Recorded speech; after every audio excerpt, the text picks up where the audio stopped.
ರೇಣುಕಾಸ್ವಾಮಿ ಕೊಲೆ ಪ್ರಕರಣದಲ್ಲಿ ಈಗಾಗಲೇ ದರ್ಶನ್ ಗ್ಯಾಂಗ್ ಜೈಲಿನಲ್ಲಿದೆ. ಆದರೆ ದರ್ಶನ್ ಗ್ಯಾಂಗ್ಗೆ ಪ್ರತಿನಿತ್ಯವೂ ಕೂಡ ಕಾನೂನು ಬಿಗಿಯಾಗ್ತಾ ಇದೆ, ಉರುಳು ಬಿಗಿಯಾಗ್ತಾ ಇದೆ.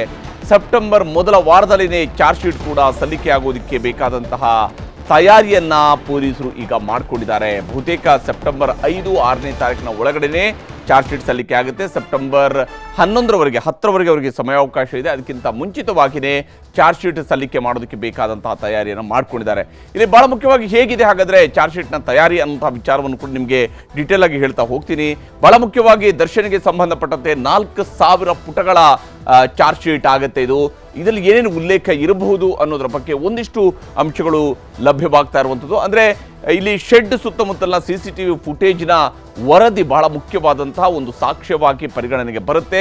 ಅದರಲ್ಲಿರುವಂತಹ ಫುಟೇಜನ್ನು ಆಧರಿಸಿ, ಅಲ್ಲಿರುವಂತಹ ದೃಶ್ಯಗಳನ್ನು ಆಧರಿಸಿ ಚಾರ್ಜ್ ಶೀಟ್ನಲ್ಲಿ ವಿವರವಾದಂತಹ ಆರೋಪಗಳನ್ನು ದರ್ಶನ್ ಆ್ಯಂಡ್ ಗ್ಯಾಂಗ್ ವಿರುದ್ಧ ಮಾಡಬಹುದು.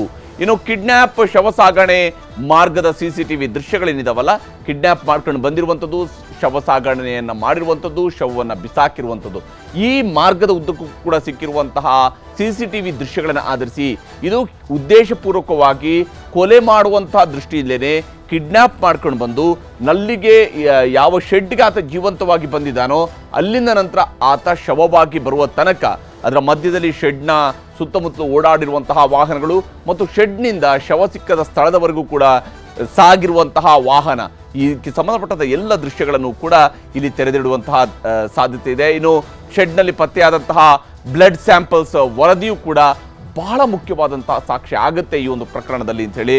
ಯಾಕಂದರೆ ಆತ ಸತ್ತಿರೋದು ಎಲ್ಲಿ, ಸತ್ತಿರುವಂತಹ ಜಾಗ ಬಹಳ ಮುಖ್ಯ ಆಗುತ್ತೆ. ಶವ ಸಿಕ್ಕಿರುವಂತಹ ಜಾಗ, ಅಲ್ಲಿ ಆತ ಶವವಾಗಿ ಸಿಕ್ಕಿದೆ.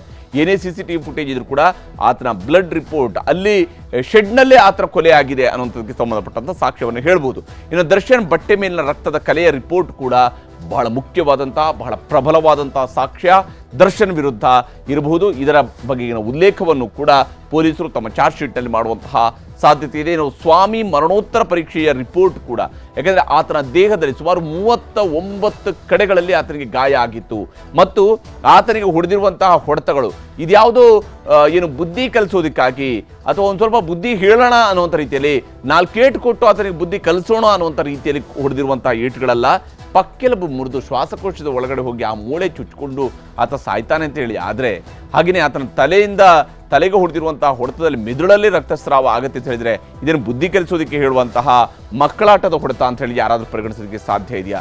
ಆ ರೀತಿಯಾಗಿ ಸಾಧ್ಯ ಇರೋದಿಲ್ಲ. ಹೀಗಾಗಿ ಡಿ ಗ್ಯಾಂಗ್ ಇದು ಬಹಳ ದೊಡ್ಡ ಸಂಕಷ್ಟ ಆಗುತ್ತೆ. ಇನ್ನು 17 ಆರೋಪಿಗಳ ಮೊಬೈಲ್ ರಿಟ್ರೀವ್ ಮಾಹಿತಿಯು ಕೂಡ ಹಂತ ಹಂತವಾಗಿ ಯಾವ A1 ಹಿಡಿದು A17ವರೆಗಿರುವಂಥ ಎಲ್ಲ ಆರೋಪಿಗಳು ಅವರ ಮಾತುಕತೆ, ಅವರ ಮೊಬೈಲ್ ಟವರ್ ಲೊಕೇಶನ್, ಅವರ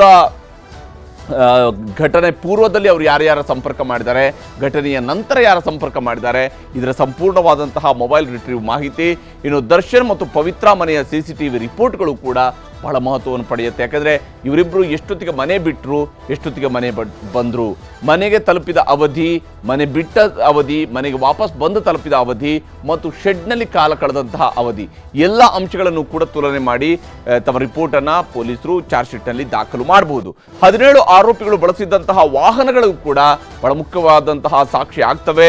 ಹಾಗೆಯೇ ಆರೋಪಿಗಳ ಮೊಬೈಲ್ ಟವರ್ ಲೊಕೇಶನ್, ಅಂದರೆ ಇವರೆಲ್ಲರೂ ಕೂಡ ಒಂದೇ ಕಡೆಯಲ್ಲಿ ಅಸೆಂಬಲ್ ಆಗಿದ್ರು. ಅಂದರೆ ಈ ಘಟನೆ ನಡೆದಂಥ ಸಂದರ್ಭದಲ್ಲಿ ಯಾರ್ಯಾರು ಎಲ್ಲೆಲ್ಲಿ ಇದ್ದರು, ಈ 17 ಮಂದಿಯೂ ಕೂಡ ಬಹುತೇಕ ಒಂದೇ ಕಡೆಯಲ್ಲಿ ಸೇರಿರುವಂಥದ್ದಕ್ಕೆ ಸಂಬಂಧಪಟ್ಟಂಥ ದಾಖಲೆಗಳು ಕೂಡ ಈಗ ಪೊಲೀಸರ ಕೈಯಲ್ಲಿ ಇರುವಂಥದ್ದು. ಇನ್ನು ಮಹಜರು ಮಾಡಿದಂಥ ಸ್ಥಳಗಳ ಸಂಪೂರ್ಣ ವರದಿ, ಯಾವ್ಯಾವ ಸ್ಥಳದಲ್ಲಿ ಅವರು ಮಹಜರು ಮಾಡಿದ್ದಾರೆ, ಈ ಶವ ಸಿಕ್ಕ ಸ್ಥಳ ಇರ್ಬೋದು, ಶೆಡ್ ಇರ್ಬೋದು, ಜಿಮ್ ಮಾಡ್ತಾ ಇದ್ದಂತಹ ದರ್ಶನ್ ಹೋಗಿ ಜಿಮ್ ಮಾಡ್ತಿರುವಂಥದ್ದು ಇರ್ಬೋದು, ಹಾಗೆಯೇ ಈ ಆರೋಪಿಗಳ ಮನೆಗಳಲ್ಲಿ ಮಾಡಿರುವಂತಹ ಮಹಜರು ಇರ್ಬೋದು, ಅವರ ಮನೆಯಲ್ಲಿ ಸಿಕ್ಕಿರುವಂತಹ ಕ್ಯಾಶ್ಗೆ ಸಂಬಂಧಪಟ್ಟಂತಹ ಮಹಜರು ವರದಿ ಇರ್ಬೋದು, CCTVಗಳ ಫುಟೇಜ್ಗಳನ್ನು ಏನು ಮಹಜರು ಮಾಡ್ಕೊಂಡಿದ್ದಾರೆ ಅದಿರ್ಬೋದು, ಹಾಗೆಯೇ ಮೊಬೈಲ್ ಡಾಟಾ ರಿಟ್ರೀವ್ ಮಾಡಿರುವಂಥದ್ದು ಇರ್ಬೋದು, ಜೊತೆಗೆ ಏನು ಲ್ಯಾಪ್ಟಾಪ್ ಮೂಲಕವಾಗಿ ಇವರೇನು ಡಾಟಾ ಕನೆಕ್ಷನ್ ಅನ್ನು ತೆಗೆದುಕೊಂಡಿದ್ರು ಅದಕ್ಕೆ ಸಂಬಂಧಪಟ್ಟಂತಹ ರಿಟ್ರೀವ್ ಮಾಡಿರುವಂಥ ದಾಖಲೆ ಇರ್ಬೋದು, ಇವೆಲ್ಲದರ ಸಂಪೂರ್ಣವಾದಂತಹ ಮಹಜರನ್ನು ಹಂತ ಹಂತವಾಗಿ ಮಾಡಿದರೆ ಅದರ ರಿಪೋರ್ಟ್ಗಳ ಉಲ್ಲೇಖ ಆಗ್ಬೋದು. ಕೇಸ್ನ 17 ಆರೋಪಿಗಳ ಸ್ವ ಇಚ್ಛಾ ಹೇಳಿಕೆಗಳು, ಅಂದರೆ ಇಲ್ಲಿ ಬಹಳ ಮುಖ್ಯವಾಗಿ 17 ಆರೋಪಿಗಳು ಕೂಡ ಪೊಲೀಸರ ಮುಂದೆ ದಾಖಲಿಸಿರುವಂತಹ ಸ್ವ ಇಚ್ಛಾ ಹೇಳಿಕೆಗಳಿದ್ದಾವೆ. ಅದನ್ನು ಪೂರಕವಾಗಿ ಕೊರಾಬರೇಟ್ ಮಾಡುವಂತಹ ರೀತಿಯಲ್ಲಿ ಸಾಂದರ್ಭಿಕ ಸಾಕ್ಷ್ಯಗಳನ್ನು ಮತ್ತು ಅದಕ್ಕೆ ಪೂರಕವಾದಂತಹ ಸಾಕ್ಷ್ಯಗಳನ್ನು ಅದರ ಸುತ್ತಲೂ ಕೂಡ ಹಿಡಿಯುವಂತಹ ಕೆಲಸವನ್ನು ಪೊಲೀಸರು ಮಾಡಿರ್ತಾರೆ. ಯಾಕಂದರೆ ಒಂದು ತನಿಖೆ ವರದಿಯನ್ನು ರೆಡಿ ಮಾಡೋದು, ಆರೋಪ ಪಟ್ಟಿಯನ್ನು ರಚನೆ ಮಾಡೋದು ಅಂತ ಹೇಳಿದ್ರೆ ಅದೊಂಥರ ಮುತ್ತು ಪೋಣಿಸಿದ ರೀತಿಯಲ್ಲಿ ಇರಬೇಕಾಗತ್ತೆ. ಆ ಸ್ವರೂಪದಲ್ಲಿ ಬಹಳ ನಾಜೂಕಿನ ಕೆಲಸವನ್ನು ಪೊಲೀಸರಲ್ಲಿ ಮಾಡಿರ್ತಾರೆ. ಆರೋಪಿಗಳ ಕುಟುಂಬದವರ ಹೇಳಿಕೆಗಳನ್ನು ಕೂಡ ಇದರಲ್ಲಿ ದಾಖಲು ಮಾಡಿಕೊಳ್ಳಲಾಗಿರುತ್ತೆ. ಅದರ ಉಲ್ಲೇಖವೂ ಕೂಡ ಇರ್ಬೋದು. ಇನ್ನು ಕೊಲೆ ನಡೆದಂತಹ ಸ್ಥಳದಲ್ಲಿದ್ದಂತಹ ಪ್ರತ್ಯಕ್ಷದರ್ಶಿಗಳ ಹೇಳಿಕೆ ಇದು ಬಹಳ ದೊಡ್ಡದಾದಂತಹ ಸಾಕ್ಷಿ ಆಗುವಂತಹ ನಿರೀಕ್ಷೆ ಇದೆ. ವಿಶೇಷವಾಗಿ ಇಲ್ಲಿ ಪ್ರತ್ಯಕ್ಷದರ್ಶಿಗಳಲ್ಲಿ ಹಲವರ 164 ಸ್ಟೇಟ್ಮೆಂಟ್ ಅನ್ನು ಕೂಡ ಮಾಡ್ಕೊಂಡಿದ್ದಾರೆ. ಈ ಒಂದು ಪ್ರಕರಣಕ್ಕೆ ಸಂಬಂಧಪಟ್ಟಂತೆ ಪ್ರತ್ಯಕ್ಷ ಮತ್ತು ಪರೋಕ್ಷವಾಗಿ ಕಂಡು ಬಂದಂತಹ ಸಾಕ್ಷಿಗಳೇನಿದ್ದಾವೆ ಸುಮಾರು 200ರವರೆಗೆ ಸಾಕ್ಷಿಗಳನ್ನು ಸಂಗ್ರಹಿಸಿದ್ದಾರೆ ಅಂತೇಳಿ ಈಗಾಗಲೇ ಇರುವಂತಹ ಮಾಹಿತಿ. 200ಕ್ಕೂ ಅಧಿಕ ಮಂದಿಯಿಂದ ಹೇಳಿಕೆಗಳನ್ನು ದಾಖಲಿಸಿಕೊಂಡಿದ್ದಾರೆ. ಅದರಲ್ಲಿ CRPCಯಲ್ಲಿ 164 ಅಡಿಯಲ್ಲೂ ಕೂಡ ಬಹಳಷ್ಟು ಜನರ ಹೇಳಿಕೆಗಳನ್ನು ದಾಖಲಿಸಿಕೊಳ್ಳಲಾಗಿದೆ.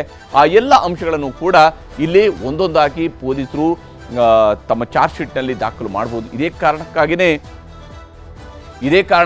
ಈ ಒಂದು ಪ್ರಕರಣಕ್ಕೆ ಸಂಬಂಧಪಟ್ಟಂತೆ ಇದುವರೆಗೆ ಸುಮಾರು 200 ಸಾಕ್ಷಿಗಳು, 164 ಸ್ಟೇಟ್ಮೆಂಟ್ಗಳು ಮತ್ತು ಈಗ ರೆಡಿ ಆಗ್ತಿರುವಂಥ ಚಾರ್ಜ್ ಶೀಟ್ 4000 ಪುಟಗಳಿಗಿಂತ ಮೀರಿರುವಂತಹ ಸಾಧ್ಯತೆ ಇದೆ ಅಂತೇಳಿ. ಇನ್ನು ಬೆಂಗಳೂರು ನಗರ ಪೊಲೀಸ್ ಆಯುಕ್ತರಾಗಿರುವಂತಹ ದಯಾನಂದ್ ಅವರು ಈ ಒಂದು ಚಾರ್ಜ್ ಶೀಟ್ ವಿಚಾರದಲ್ಲಿ ಮಾತನಾಡಿದ್ದಾರೆ. ಏನು ಹೇಳಿದ್ದಾರೆ ಅನ್ನೋದನ್ನು ತೋರಿಸ್ತೀನಿ ನಿಮಗೆ. ಸ್ವಾಮಿ ಕೊಲೆ ಪ್ರಕರಣಕ್ಕೆ ಸಂಬಂಧಪಟ್ಟಂತೆ ಈಗಾಗಲೇ ಈ ಹಿಂದೆ ಹೇಳಿದ ಹಾಗೆ ಬೆಂಗಳೂರು ನಗರ FSLಗೆ ಸಂಬಂಧಿಸಿದಂತೆ ಎಲ್ಲ ವರದಿಗಳು ನಮ್ಮ ಕೈ ಸೇರಿವೆ. ಅದಕ್ಕೆ ಪೂರಕವಾಗಿ ಇನ್ನೂ ಕೆಲವೊಂದು ಮಾಹಿತಿಗಳನ್ನು ನಾವು ಕೇಳಬೇಕಾಗ್ತದೆ ಕ್ವೆರಿ ರೂಪದಲ್ಲಿ. ಅದನ್ನು ಪೊಲೀಸರು ಮಾಡ್ತಾ ಇದ್ದಾರೆ. ಜೊತೆಗೆ ಹೈದರಾಬಾದ್ CFSLಗೆ ಕೆಲವೊಂದು ವಿದ್ಯುನ್ಮಾನ ಸಲಕರಣೆಗಳನ್ನು ಕಳಿಸಲಾಗಿತ್ತು, ಎಲೆಕ್ಟ್ರಾನಿಕ್ ಡಿವೈಸಸ್ಗಳನ್ನು.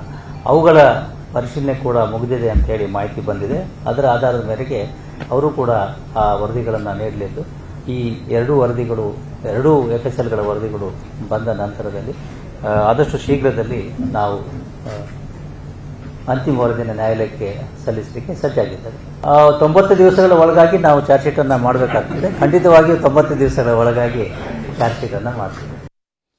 ಹೀಗೆ 90 ದಿವಸಗಳ ಒಳಗಾಗಿ ಅಂತ ಹೇಳುವಂಥ ಮಾತನ್ನು ಹೇಳಿದರೆ, ಅಂದರೆ ಸೆಪ್ಟೆಂಬರ್ ಮೊದಲ ವಾರದಲ್ಲಿ ಬಹುತೇಕ ಚಾರ್ಜ್ ಶೀಟ್ ಸಲ್ಲಿಕೆ ಆಗುವಂಥ ನಿರೀಕ್ಷೆ ಇರುವಂಥದ್ದು. ಇನ್ನು ನಟ ಚಿಕ್ಕಣ್ಣಗೆ ದರ್ಶನ್ ಕೇಸ್ ಕೂಡ ಉರುಳಾಗ್ತಾ ಇರುವಂಥದ್ದು ಸ್ಪಷ್ಟವಾಗಿ ಗೋಚರಿಸ್ತದೆ. ಯಾಕಂದರೆ ವಿಚಾರಣೆಯ ಬಳಿಕ ಆತನನ್ನು ವಿಚಾರಣೆ ನಡೆಸಿದ್ದಾರೆ. 164 ಸ್ಟೇಟ್ಮೆಂಟ್ ಕೂಡ ಮಾಡಿಸಿದ ನಂತರ ಚಿಕ್ಕಣ್ಣ ಭಾಳ ರಿಲ್ಯಾಕ್ಸ್ ಆಗಿದ್ರು.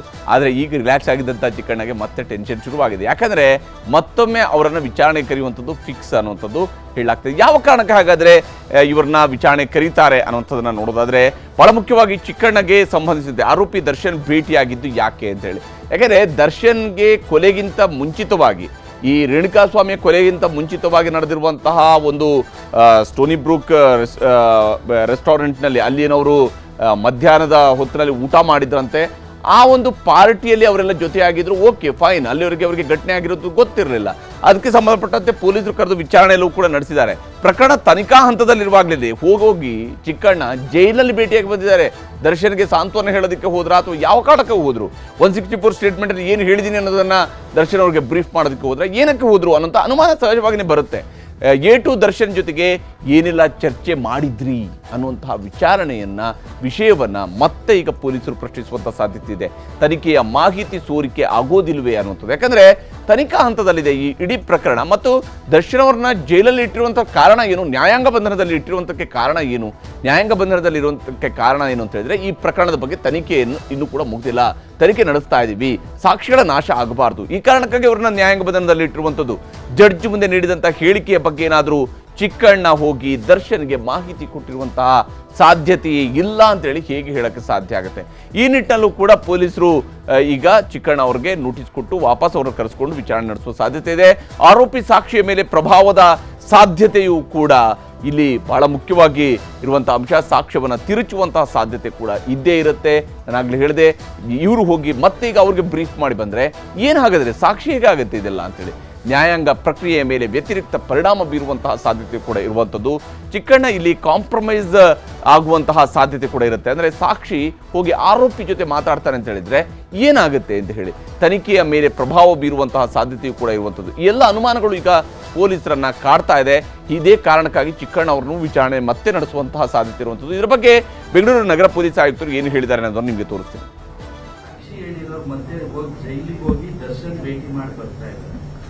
ಆ ಅಂಶ ನಮ್ಮ ಪರಿಶೀಲನೆಯಲ್ಲಿದೆ. ಅದು ಯಾವ ರೀತಿ ಕಾನೂನಾತ್ಮಕವಾಗಿ ಪರಿಶೀಲಿಸಿ ಅದರ ಮೇಲೆ ಮುಂದಿನ ಕ್ರಮವನ್ನು ಕೈಗೊಳ್ತೇವೆ. ಅದೇ ಕಾನೂನಾತ್ಮಕವಾಗಿ ಪರಿಶೀಲಿಸಿ ಮುಂದಿನ ಕ್ರಮವನ್ನು ಕೈಗೊಳ್ಳಲಾಗ್ತದೆ. ಯಾವ ರೀತಿ ಮಾಡ್ತೀವಿ ಅನ್ನೋದನ್ನ ಇಲ್ಲಿ ಹೇಳೋದು. ಹೀಗೆ ಕಾನೂನಿನ ಪ್ರಕಾರವಾಗಿ ಅವರು ಕ್ರಮ ಕೈಗೊಳ್ತೀವಿ ಅಂತ ಹೇಳ್ತಾರೆ, ನಿಜ. ಆದರೆ ಇಲ್ಲಿ ಕಾನೂನು ಪ್ರಕಾರವಾಗಿಯೇ ಇರುವಂಥದ್ದು. ಮತ್ತೆ ಅವರನ್ನು ವಿಚಾರಣೆ ನಡೆಸಿ ಏನು ಹೋಗಿ ಮಾಹಿತಿಯನ್ನು ಕೊಟ್ಟಿರುವಂಥ ಸಾಧ್ಯತೆ ಇದೆ ಅನ್ನುವಂಥದ್ದು. ಯಾಕಂದರೆ ಇದು ಒಂದು ಗಂಭೀರವಾದಂಥ ಪ್ರಕರಣದಲ್ಲಿ ಈ ರೀತಿಯಾಗಿ ಸಾಕ್ಷಿಯ ವರ್ತನೆಯೂ ಕೂಡ ಇರ್ಬೋದು, ಅವರು ಗೆಳೆಯರೇ ಇರ್ಬೋದು. ಆದರೆ ಈ ಹಂತದಲ್ಲಿ ಅವರು ಸಾಕ್ಷಿಯಾಗಿದ್ದಾರೆ ಅನ್ನುವಂಥದ್ದು ಕೂಡ ಅಷ್ಟೇ ಮುಖ್ಯವಾಗಿರುವಂಥ ಅಂಶ ಅನ್ನುವಂಥದ್ದನ್ನು ನಾವಿಲ್ಲಿ ಮರಿಬಾರ್ದು.